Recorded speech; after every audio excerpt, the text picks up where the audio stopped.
The alarm bells screamed through the corridors of Kepler's Rest, but Ambassador Vethara knew they would not save her people. Her 4 delicate hands shook as she pressed them against the communication console, watching the enemy ships grow larger on the viewing screen. The Korthak had come with 50 warships, each one bigger than anything the peaceful Villani had ever built. "How long until they reach us?" she asked Chief Engineer Mordan, though she already feared the answer. 20 minutes, maybe less," he replied, his usually calm voice cracking with fear. "Their weapons are charging." "Ambassador, we need to evacuate." Vethara looked around the control room of their trading station. For 30 years, Kepler's Rest had been a place of peace and commerce. Ships from dozens of different species came here to trade goods, share knowledge, and build friendships. The Villani had built it as a symbol of everything they believed in. Now the Korthak were going to destroy it all. "Have you sent the distress call?" she asked. "Yes, but the nearest Council peacekeeping force is 3 weeks away. The Korthak will have us processed and shipped off to their slave worlds long before help arrives." Vethara closed her eyes. The Villani had evolved on a world with no predators, no wars, no violence. They had joined the galaxy believing that all species shared their love of peace. The Korthak had taught them how wrong they were. This raiding fleet had already destroyed 2 Villani colonies. Thousands of her people were now slaves in Korthak mines. "Send another message," she said quietly. "To the humans." Mordan looked shocked. "The humans? But Ambassador, they only joined the Council 6 months ago. They have barely any ships. What could they possibly do?" "I don't know," Vethara admitted. "But they are the only ones close enough to help. Their patrol fleet was reported near the Zeta sector yesterday. That's only 2 days from here." "A patrol fleet," Mordan said sadly. "Probably 3 or 4 small ships. The Korthak will brush them aside like insects." Vethara began typing the emergency message anyway. She had met the human ambassador once, a woman named Sarah Martinez, who had seemed kind but oddly intense. There had been something in her eyes that reminded Vethara of the old predator species, the ones that most civilized worlds had moved away from.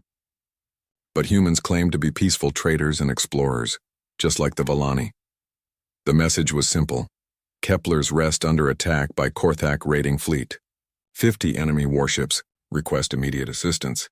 Will be overrun within hours. Please help. She sent it on all emergency frequencies and then sat back in her chair. On the screen, the Korthak ships were close enough now that she could see their weapon ports opening. The leader of this fleet was Commander Thakmor, a brutal warrior who had personally overseen the enslavement of 6 different species. "All civilians to the escape pods," she announced over the station's communication system. "This is not a drill. Repeat, all civilians to escape pods immediately." But even as she said it, Vethara knew it was hopeless. The Korthak were too fast, too well armed. Their ships would catch the escape pods before they could reach safety. The Villani would become slaves, and Kepler's Rest would become another Korthak trophy. The first energy blasts hit the station's outer shields. The lights flickered, and Vethara felt the deck shake beneath her feet. The Korthak were not interested in capturing the station intact. They wanted to break the Villani resistance quickly and completely. "Shield generators down to 60%, Mordan reported. "They're targeting our weapon systems first." What weapon systems? Vethara thought bitterly. The station had a few defensive turrets designed to stop pirates and asteroids. Against a Korthak war fleet, they were useless. More blasts hit the station. The lights went out completely and emergency power kicked in, bathing everything in a red glow. Vethara could hear the sound of metal tearing and atmosphere venting into space. The Korthak were being thorough. "Ambassador," Mordan said urgently, "I'm getting a response to our distress call." "From the Council?" "No, from the humans." Vethara's heart skipped. "What do they say?" Mordan read from his screen. Message received. "Help is coming. Hold position. Do not surrender. Signed, Admiral Sarah Chen, Human Fleet Command." "Admiral?" Vethara was confused. "I thought they only had a patrol group in this sector." "That's what the intelligence report said," Mordan agreed. "Maybe they promoted someone for this mission?" Another massive blast rocked the station. This time the deck plates buckled and sparks flew from several control panels. The Korthak were getting closer, and their weapons were getting more accurate. "Attention, Villani." A harsh voice came over the communication system. It was Commander Thakmor himself. "This is your only warning. Surrender now and we will be merciful. Your deaths will be quick. Resist and we will make you suffer before you become our slaves." Vethara looked at Mordan. The engineer was a gentle soul who had never hurt anyone in his life. But now his face was set with determination. "Send a reply," he said. "Tell him we're still here." "Shield generators down to 20%, another technician called out. "Hull breaches on levels 7 through 12. We're losing atmosphere fast." The escape pods were launching now, small silver dots fleeing into space. But just as Vethara had feared, the Korthak fighters were already moving to intercept them. She watched in horror as green energy beams reached out to disable the fleeing ships. Her people would not even have the mercy of death. How long until the humans arrive? She asked. Morden checked his calculations. If they left immediately after receiving our message, and if they're really only 2 days away, 36 hours at the earliest. "We'll be dead in 2 hours, another technician said quietly. Vethara nodded, but something inside her refused to give up. The human message had been so confident, so certain. "Help is coming. Do not surrender." As if Admiral Chen knew something that Vethara did not. The station shook again, more violently this time. The main power grid was failing, and life support was running on backup systems. The Korthak would board them soon, and then the real horror would begin. Vethara had heard the stories from other survivors. The Korthak liked to make examples of those who resisted. "Incoming transmission," Mordan said suddenly. It's from the human fleet. Put it through." A new voice came over the speakers, calm and professional. "Kepler's Rest. This is Admiral Sarah Chen of the human fleet. We have received your distress call and are en route to your position. Estimated arrival in 18 hours. Hold your position and do not surrender. We are bringing adequate forces to resolve this situation." 18 hours. Better than 36, but still too long. And what did adequate forces mean? 3 ships? 5? However many they had, it would not be enough against 50 Korthak warships. But as the station continued to shake under enemy fire, and as her people continued to flee in their tiny escape pods, Vethara found herself holding on to that calm, confident voice. The humans were coming. Somehow that made the terror a little easier to bear. She just hoped some of them would still be alive when the humans arrived. Admiral Sarah Chen stood on the bridge of the dreadnought Indomitable, staring at the message that had just arrived. Around her, the usual sounds of a warship at work continued. Officers gave quiet orders, computers hummed, and somewhere in the distance, she could hear the rhythmic steps of Marines doing their morning exercises. "Ma'am?" Commander Jackson, her second-in-command, was waiting for her response. "The Villani distress call?" Sarah read the message again. 50 Korthak ships attacking a peaceful trading station. She had read the intelligence reports about the Korthak. They were slavers, raiders, and bullies who picked on species that could not fight back. The kind of enemy that made her job both necessary and satisfying. "Signal the fleet," she said calmly. "All ships to combat readiness. We're going to war." Jackson blinked. "Ma'am, should we not contact the Galactic Council first? Perhaps negotiate?" Sarah looked at him with the expression that had earned her the nickname Ice Queen among the younger officers. "Commander, 50 armed warships are attacking civilians. What exactly would you like to negotiate?" "Of course, Admiral. I'll signal the fleet immediately." As Jackson moved to carry out her orders, Sarah allowed herself a small smile. The galaxy had been very polite to humanity since they joined the Galactic Council. Very careful, very diplomatic. Most species seemed to think humans were just another peaceful race of traders and explorers. They had no idea what humans actually were. The training exercise had been her idea. 200 ships and 50,000 personnel, conducting routine maneuvers in the Outer Rim territories. The Council had been told it was a way for humanity to practice space operations in their new fleet. What they had not been told was that this was a fully armed battle fleet, equipped with the most advanced weapons humanity had ever built. "Fleet signals ready." "Admiral," Jackson reported. "Put me through to all ships." The main screen lit up with dozens of smaller screens, each showing the bridge of a different human ship. Captains, commodores, and ship commanders looked back at her. Some were young, some were old, but all of them had the same look in their eyes.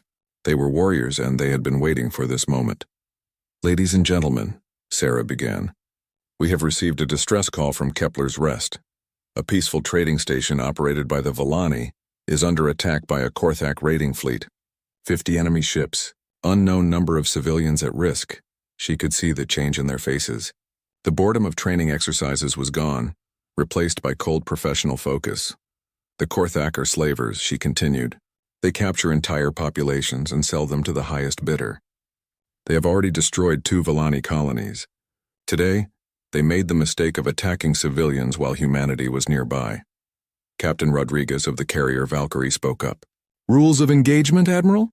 The Korthak have been given the opportunity to withdraw. When we arrive, we will give them one chance to surrender. If they refuse, we will destroy them. Sarah's voice was ice cold. We are not peacekeepers. We are not negotiators. We are the hammer, and the Korthak have made themselves the nail. Time to target? Asked Commodore Kim from the battleship Titan. 18 hours at maximum burn. I want the fleet in full battle formation when we drop out of hyperspace. Carriers launch fighters immediately upon arrival. Destroyers form hunter-killer groups. Battleships target their largest vessels. We go in hard and we go in fast. The screen filled with acknowledgments from her captains. Sarah could see the excitement building in their eyes. Humanity had not fought a real war in over 50 years. Their military had been preparing, training, and improving, but always in simulations and exercises. Now they would find out if all that preparation had been worth it. Admiral, Commander Jackson said quietly, the intelligence reports suggest that Korthak ships are quite advanced. Their weapons technology is supposed to be among the best in the galaxy. Sarah nodded. According to the reports, yes. What the reports don't mention is that Korthak ships are designed for raiding and intimidation. They're built to fight civilians and lightly armed peacekeepers. They've never faced a fleet designed from the ground up for war. She turned to look out at the stars through the main view screen. Somewhere out there, the Villani were fighting for their lives against an enemy that saw them as nothing more than merchandise. The galaxy had grown comfortable with this. Species like the Korthak were tolerated because stopping them would require violence, and most galactic civilizations had moved beyond violence. Humanity had not. Fleet reports ready for hyperspace jump, the navigation officer announced. Take us to war, Sarah ordered. The stars stretched into lines as the human fleet entered hyperspace. 200 ships moving in perfect formation, like a school of predatory fish heading toward feeding grounds. In the fighter bays, pilots were already suiting up and running final checks on their weapons. In the Marine barracks, soldiers were loading ammunition and sharpening knives. In the engine rooms, technicians were pushing the reactors to maximum output. The Korthak thought they were facing a helpless trading station protected by a few light patrol ships. Instead, they were about to encounter the most advanced military force humanity had ever assembled. Sarah walked to her command chair and sat down, watching the hyperspace readings on her screens. 18 hours to reach Kepler's rest. 18 hours to prepare for humanity's first real battle since joining the galactic community. She thought about the message she had sent to the Villani. Help is coming. Do not surrender. We are bringing adequate forces. The Villani probably thought adequate forces meant a small squadron of human ships, maybe 5 or 6 vessels at most. They could not imagine that any species would respond to a distress call with a full battle fleet. But then most species had never been in a position where genocide was just another word for Tuesday. Most species had never spent thousands of years perfecting the art of killing each other. Most species had never looked at the universe and decided that the strong had a duty to protect the weak, no matter the cost. Admiral, the communications officer called out, we're receiving updates from long-range sensors. The situation at Kepler's Rest is deteriorating. The station is heavily damaged and multiple escape pods have been captured. Sarah's jaw tightened. Captured escape pods meant prisoners. Prisoners meant slaves. The Korthak were already beginning the process that had destroyed so many other civilizations. Can we go any faster? She asked the navigation officer. We're already at maximum burn, ma'am. Any faster and we risk damaging the engines. Damage them, Sarah said simply. We can fix engines. We can't bring back the dead, yes ma'am. Increasing speed to 110%. Around the bridge, warning lights began to flash as the ship's engines strained beyond their normal limits. Sarah could feel the deck vibrating beneath her feet as the Indomitable pushed itself harder than it had ever gone before. Somewhere ahead of them, the Korthak were probably celebrating their easy victory. Another peaceful species broken, another population ready for the slave markets. They had no idea that their actions had just declared war on the one species in the galaxy that still remembered how to fight. Sarah smiled, and it was not a pleasant expression. The Korthak wanted to play the old game of predator and prey. They were about to learn that humanity had never stopped being predators. They had just been waiting for the right prey to come along. Commander Thakmor stood on the bridge of his flagship, the Blood Reaper, and admired his work. Kepler's Rest was now a broken shell, its outer sections torn open and venting atmosphere into space. The Vallani had fought with surprising courage for such a weak species, but courage meant nothing against superior firepower. "Status report," he growled to his second-in-command. "The station is secure, Commander. We have captured 3,000 Vallani from the escape pods. Another 1,000 died during the assault. The survivors will fetch good prices at the Nexus slave markets." Thakmor nodded with satisfaction. 3,000 slaves would make this raid quite profitable. The Korthak Empire needed workers for its mining colonies, and the Vallani were known to be intelligent and hard-working. They would adapt to slavery better than some species. What about their distress calls? They sent messages to the Galactic Council and to the humans. The Council's nearest peacekeeping force is weeks away. As for the humans, his aide shrugged. They are new to space. Probably have a few patrol ships at most. Humans, Thakmor repeated, tasting the word. He had read the intelligence reports about humanity's recent admission to the Galactic Council. Another species of peaceful traders and diplomats, much like the Vallani. The galaxy seemed full of such weaklings these days. "Commander," his sensor operator called out. "I'm detecting hyperspace signatures. Multiple contacts. Well, how many?" 3. "No, 5. Wait." The operator's voice became confused. "Commander, I'm reading over 50 contacts." "Maybe more." Thakmor frowned. That was far more ships than any Council peacekeeping force. "Are you certain?" "The signatures are getting stronger. Whatever's coming, it's big." On screen. The main view screen showed empty space around Kepler's Rest. The wreckage of the station drifted slowly in the void, surrounded by the dark shapes of Korthak warships. Everything looked normal. Then space began to tear. The first ship that emerged from hyperspace was massive, easily twice the size of Thakmor's flagship. Its hull was dark gray, almost black, and covered with weapon ports. Before Thakmor could process what he was seeing, more ships appeared. Dozens of them. Then hundreds. "Get me a count," he snapped. The sensor operator's voice was shaking. 200 ships, Commander. Maybe more. They're still coming. 200 ships. That was not a patrol force. That was not a peacekeeping mission. That was a battle fleet. The human ships moved with a precision that made Thakmor's stomach clench. They formed perfect battle lines, their weapons already charging, their fighters launching in coordinated waves. This was not the confused response of a peaceful species caught off guard. This was the smooth, practiced movement of warriors who knew exactly what they were doing. "Communications," Thakmor barked. "Get me whoever's in charge of that fleet." A moment later, a new voice came over the bridge speakers. It was calm, professional, and utterly cold. "Korthak vessels. This is Admiral Sarah Chen of the human fleet. You have attacked a peaceful civilian station and taken prisoners. You have 60 seconds to cease all hostile actions and withdraw from this system, or we will consider you enemy combatants." Thakmor stared at the view screen. The human fleet had spread out into a formation that surrounded his ships completely. There was no escape route, no tactical advantage he could exploit. They had appeared from hyperspace in perfect position to destroy his entire force. But the Korthak Empire had conquered dozens of worlds. His ships had weapons that could crack planets. Surely these newcomers, however many ships they had, could not match Korthak military might. "Human Admiral," he replied, putting as much authority into his voice as possible. "I am Commander Thakmor of the Korthak Empire. You are interfering with a legitimate military operation. Withdraw immediately or face the consequences." There was a pause. Then the human voice returned, and it was even colder than before. "You chose violence. We perfected it." The human fleet opened fire. Thakmor had been in dozens of battles. He had seen energy weapons tear through ship hulls, watched torpedo explosions tear vessels apart, witnessed the chaos and confusion of space combat. But he had never seen anything like this. The human attack was not chaotic. It was not desperate. It was surgical. Coordinated volleys of energy beams reached out from the human ships, each one precisely targeted.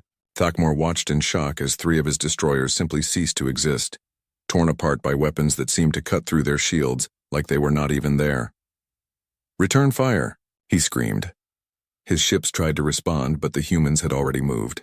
Their formation shifted like a living thing, smaller ships darting between his vessels while the larger ones maintained a deadly crossfire.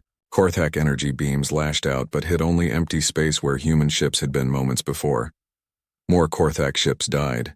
The cruiser Bone Crusher exploded in a ball of fire that lit up the bridge of the Blood Reaper. The destroyer pack hunters tried to flank the human formation, only to run straight into a wall of torpedo fire that reduced them to scrap metal. How are they doing this? Thakamor demanded. His tactical officer was frantically working at his console. Their ships are faster than ours, Commander. More maneuverable. And their weapons, he paused, staring at his readings. Their weapons are incredibly advanced. Our shields are stopping maybe 30% of their firepower. On the screen, Thakamor could see human fighters swarming around his remaining ships. They moved like insects impossible to target, striking with precision before disappearing back into the chaos of battle. Each attack took out weapon systems, engines, or life support. The human pilots were not just trying to win. They were trying to capture his ships intact. Commander, the communications officer's voice was full of panic. The Voidstalker is requesting permission to surrender. Denied, Thakamor snarled. We are Korthak. We do not surrender to anyone. But even as he said it, he could see that the battle was already over. Half his fleet was gone, destroyed, or disabled. The remaining ships were scattered, their formations broken, their crews demoralized. The humans had done in 20 minutes what should have taken hours. The worst part was that the human fleet barely seemed damaged. A few ships showed scorch marks from Korthak weapons, but none had been destroyed. It was as if the Korthak had been fighting children and now the adults had arrived. Korthak Commander, the human admiral's voice came over the speakers again. Your fleet is defeated. Surrender now and your crews will be treated according to galactic law.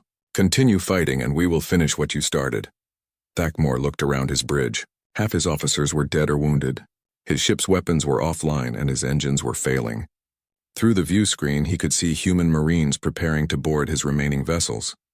For the first time in his career, Commander Thakamor of the Korthak Empire did something he had never imagined possible. All ships, he said quietly, stand down. Signal surrender to the human fleet. As his remaining vessels powered down their weapons, Thakamor realized that everything he thought he knew about the galaxy had just changed. These humans were not traitors or diplomats. They were not another peaceful species to be bullied and enslaved. They were apex predators, and the Korthak had just learned what it felt like to be prey. The human ships moved in to secure their prisoners. Their movements still precise and coordinated. There was no celebration, no gloating. They went about their work with the calm efficiency of professionals who had done this many times before. Thakamor slumped in his command chair and waited for the humans to board his ship. The Vellani had called for backup, and the humans had responded with overwhelming force. The galaxy would never be the same. Lieutenant Marcus Webb guided his fighter through the wreckage of a Korthak destroyer, his targeting system already locking onto the next enemy ship. Around him, hundreds of other human fighters moved in perfect coordination, their attacks precisely timed to maximize damage while minimizing risk. Red Squadron, form up on me, came the voice of his squadron leader over the comm. We're going after that cruiser. Marcus pulled his fighter into formation with 11 other ships, their engines synchronized as they accelerated toward the Korthak vessel. The cruiser was trying to escape, its engines glowing as it desperately sought to reach the edge of the battle zone. Target their engine pods, the squadron leader ordered. We want this one intact for interrogation. Marcus smiled inside his helmet. The Korthak had built their ships for intimidation, all sharp angles and aggressive styling. But they were slow and clumsy compared to human fighters. His craft could turn inside their weapon arcs and strike before they could even track him. He lined up his shot and fired a burst of precise energy bolts. The Korthak cruiser's port engine exploded in a shower of sparks, sending the massive ship into an uncontrolled spin. The other fighters in his squadron followed up, systematically destroying the remaining engines until the cruiser was dead in space. Good work, Red Squadron, came Admiral Chen's voice over the command frequency. Move to assist Blue Squadron with the remaining destroyers. Marcus pulled his fighter around and headed toward the next target. Behind him, he could see the massive bulk of the human fleet engaging the Korthak in a battle that was already decided. The enemy had started with 50 ships. Now they had maybe 15 still fighting, and those were scattered and demoralized. The human fleet moved like a single organism. The carriers launched endless waves of fighters while staying safely behind the battle line.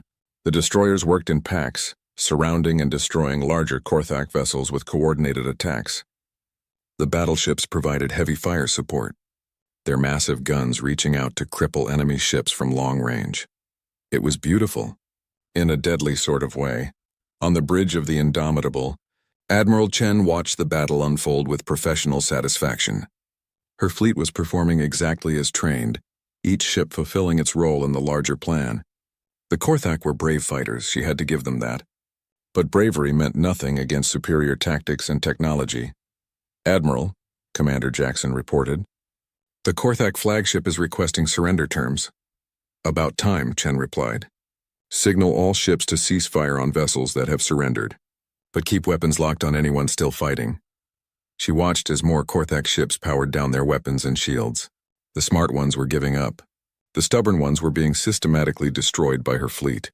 "Marine shuttles are requesting permission to begin boarding operations," Jackson added. "Granted, but I want full combat teams. The Korthak may try to fight even after surrendering." Colonel Maria Santos led the first wave of Marines boarding the Korthak flagship. Her team moved through the airlocks with weapons ready, expecting fierce resistance. Instead, they found corridors full of wounded and demoralized Korthak warriors. The aliens were larger than humans, with thick gray skin and natural armor plating, but they looked at the human Marines with something that might have been fear. Word of the battle had spread through their ship. An entire Korthak raiding fleet had been destroyed in less than 2 hours by enemies they had never heard of. "Secure the bridge," Santos ordered her team. "I want their commander alive for questioning." They found Commander Thakamore slumped in his command chair, staring at the tactical displays that showed the destruction of his fleet. When he saw the human Marines enter his bridge, he straightened up and tried to look dignified. "I am Commander Thakamore of the Korthak Empire," he said in heavily accented Galactic standard. "I demand to be treated according to the rules of war." Santos looked at him through her helmet visor. "You attacked civilians. You took prisoners for slavery. You don't get to demand anything." She turned to her sergeant. "Secure the computer systems. I want everything downloaded. Ship logs, tactical databases, communication records, everything." As her Marines went to work, Santos studied the Korthak commander. He was trying to project authority, but she could see the fear in his eyes. His species had been raiding and enslaving others for generations, but they had never faced real opposition. "How many Vallani did you capture?" she asked. 3,000, Thakamore replied reluctantly. "They are unharmed. We do not damage valuable merchandise." Santos felt anger surge through her, but she kept her voice level. "You're going to help us find them. All of them. And you're going to help us get them home safely." "And if I refuse?" Santos smiled, and it was not a pleasant expression. "Then we'll ask your crew. I'm sure someone will be more cooperative than you." On another Korthak ship, Sergeant David Kim was discovering just how thorough the human attack had been. The enemy vessel had been disabled, not destroyed. Its weapons were offline, its engines dead, but its life support was still functioning. The Korthak crew was alive but helpless. How did they do this? One of the Korthak officers asked in broken Galactic standard. "Your ships, they are so fast, so precise." "It is impossible." Kim checked his weapon and continued searching the ship for holdouts. "Not impossible. Just practiced." "Practiced? But the intelligence report said humans are peaceful. Traders and explorers," Kim laughed. "We are peaceful. This is us being peaceful. You should see us when we're angry." The Korthak officer looked confused, so Kim decided to explain.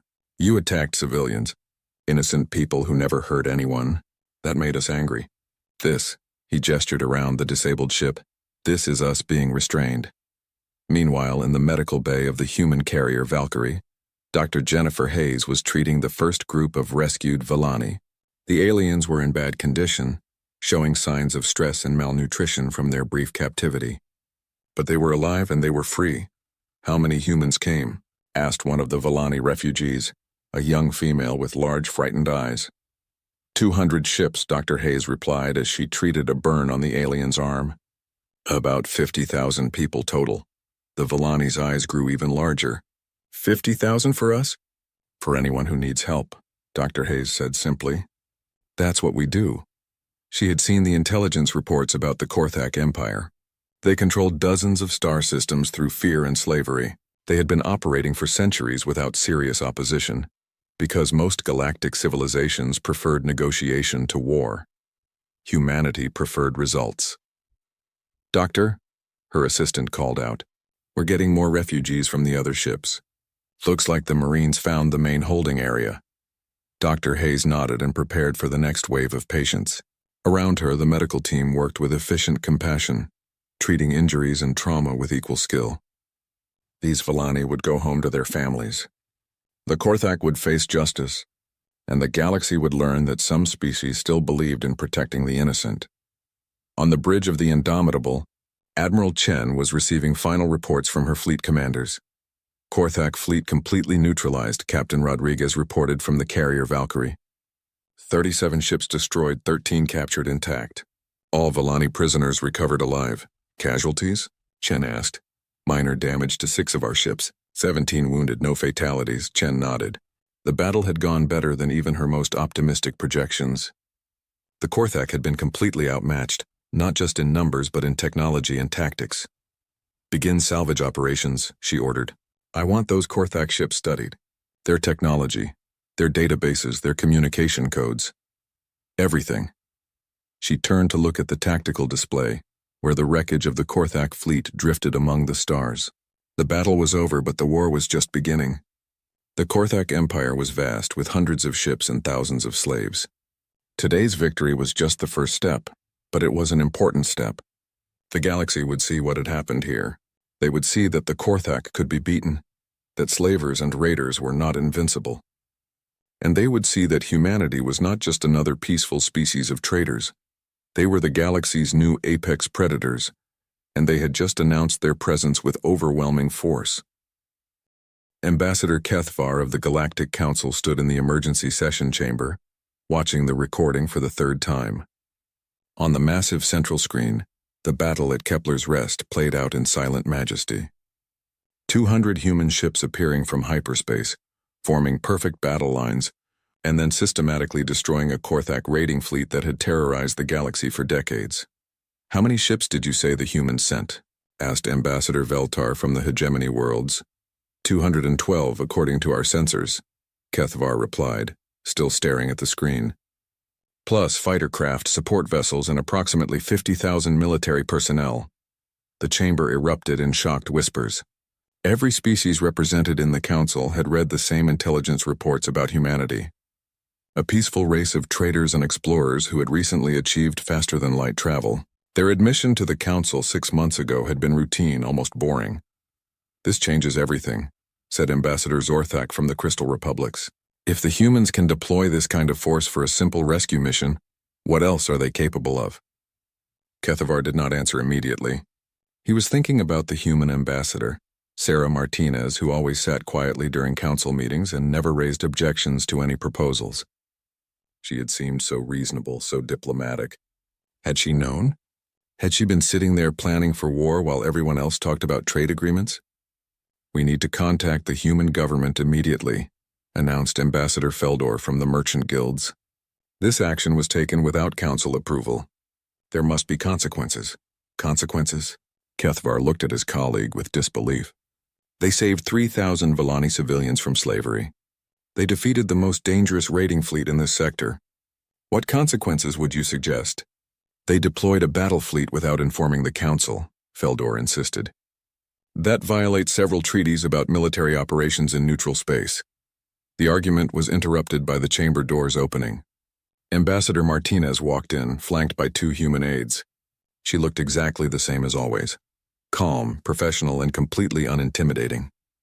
But now Kethvar found himself studying her more carefully, looking for signs of the warrior species that had just revealed itself to the galaxy.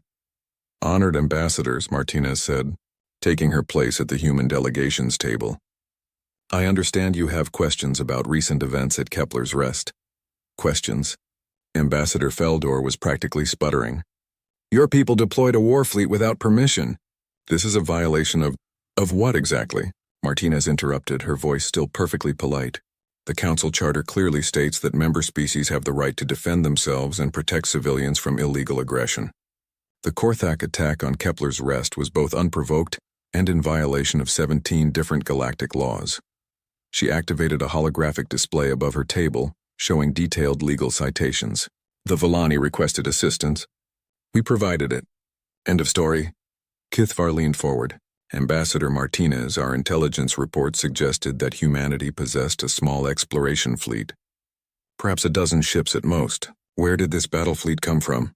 Martinez smiled, and for the first time, Kithvar thought he could see something predatory in her expression.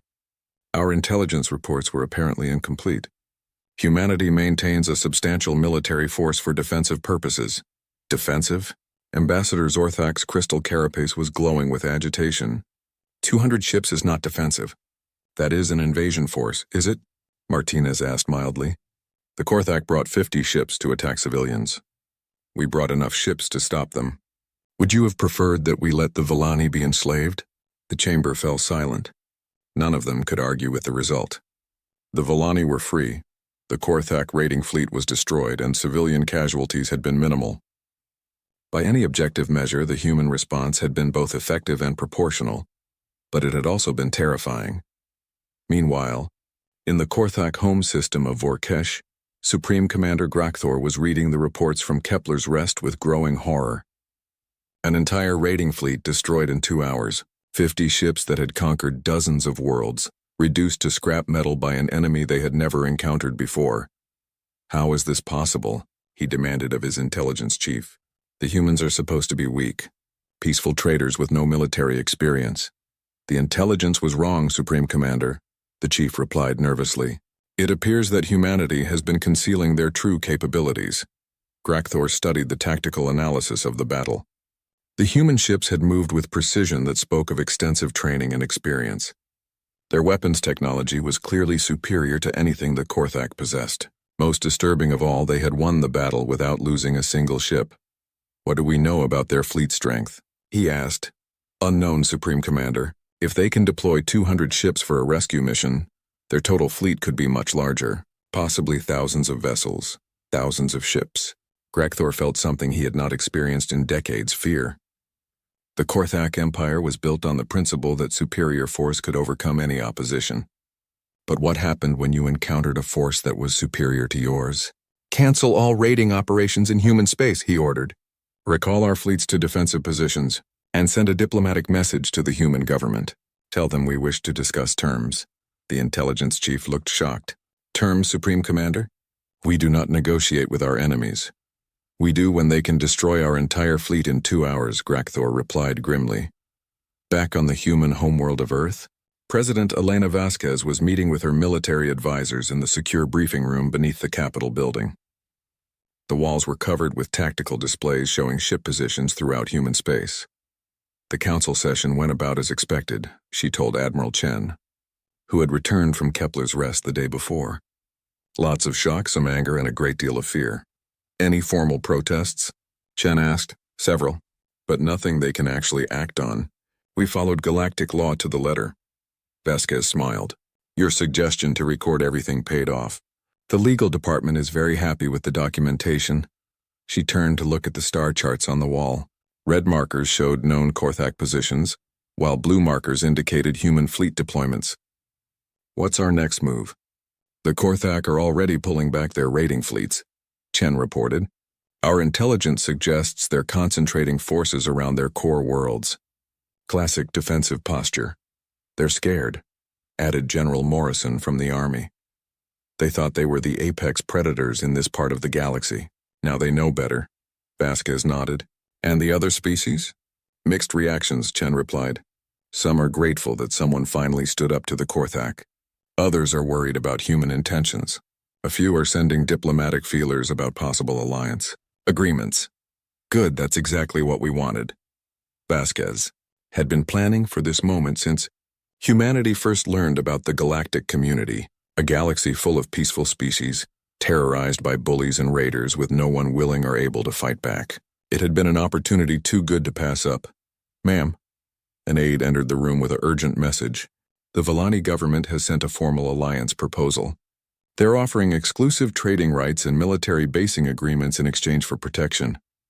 First domino, Chen said with satisfaction. Vasquez read the proposal quickly. Approved. Send them a positive response and begin negotiations immediately. She looked around the room at her advisors. Gentlemen, ladies, this is just the beginning.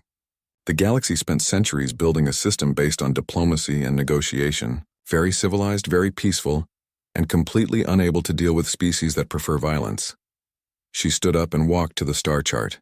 We're going to change that system, not through conquest or intimidation, but by showing everyone that bullies can be stopped, that civilians can be protected, that there's an alternative to living in fear.